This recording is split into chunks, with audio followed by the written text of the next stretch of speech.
Is our climate change making hurricanes worse? The impact of climate change on these natural occurrences is frequently brought up in political statements or informal conversations as huge hurricanes batter the country each year, killing scores of people and causing trillions in damages. A native of Florida, who narrowly escaped Hurricane Ian's devastating storm surge, questions if hurricanes would get worse as temperatures rise. Numerous Atlantic hurricanes are carrying more rain than in the past, according to the evidence. It also demonstrates that a bigger proportion of hurricanes are becoming stronger more quickly.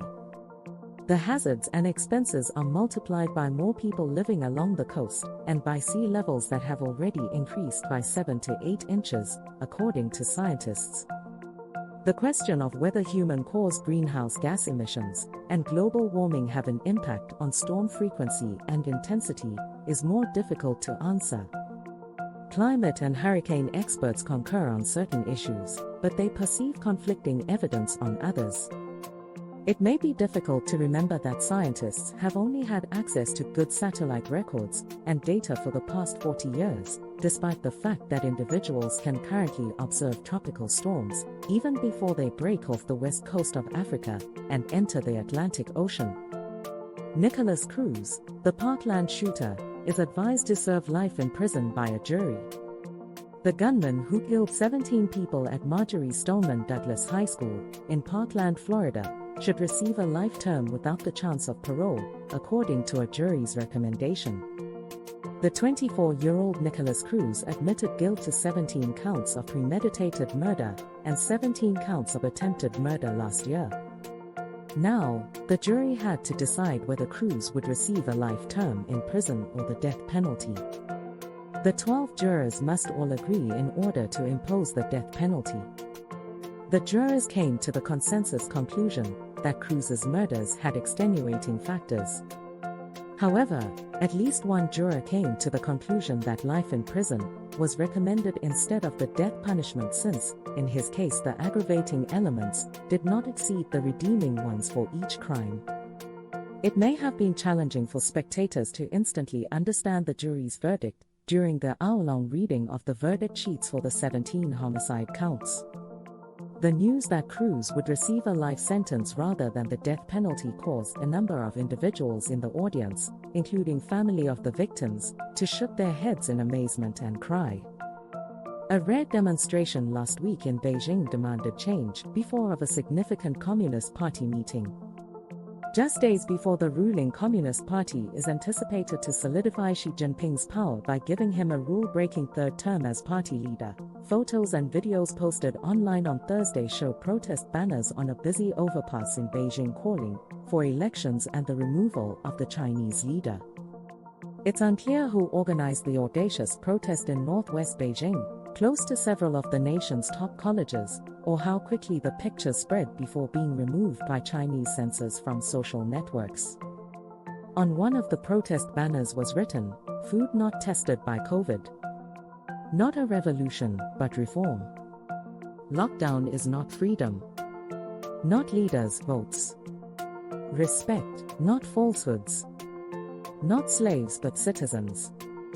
Others urged workers and students to strike in order to overthrow traitorous dictator Xi, who has tightly controlled China and concentrated power. Xi Jinping is expected to be given a third term at China's main party meeting. But there's more. In China, protests in public over regional issues like land disputes or court decisions frequently occur. Political demonstrations are much less frequent, and open criticism of powerful individuals or overt references to freedom of speech are extremely uncommon. Pictures posted on the internet showed smoke rising from a fire on the overpass close to the protesting flags. When contacted by Seoul, a police officer acknowledged knowledge of the banner demonstration but declined to speak further. Following the event, according to Bloomberg News, there was a significant police activity on the bridge. Sadly, in Connecticut, 2 police officers were killed following a suspicious 911 call. The call was received late on Wednesday night, according to the officials. Police were ordered to look into a probable domestic incident at a residence in the suburbs of Bristol, Connecticut. 3 Bristol police officers were confronted by a man brandishing a gun when they arrived, according to the authorities. Dustin DeMonte, 35, and Officer Alex Hansey, 34, were slain in what authorities are calling as an apparent ambush after shots were fired. Nicholas Brutcher, the alleged shooter, was also shot and killed on the spot, according to the Connecticut State Troopers. The suspect's brother, Nathan Brutcher, 32, was also hurt, as did another police officer, Alec Iurato, 26, who required surgery after receiving a serious bullet wound. The state police were investigating what may have prompted Nicholas Brutcher to shoot 3 police officers on Thursday as flags were hoisted at half-staff around Connecticut, and employees of the state's many law enforcement organizations buried their fallen comrades. On Thursday, the House Select Committee looking into the Capitol riot of January 6 made history with 2 incredibly dramatic events.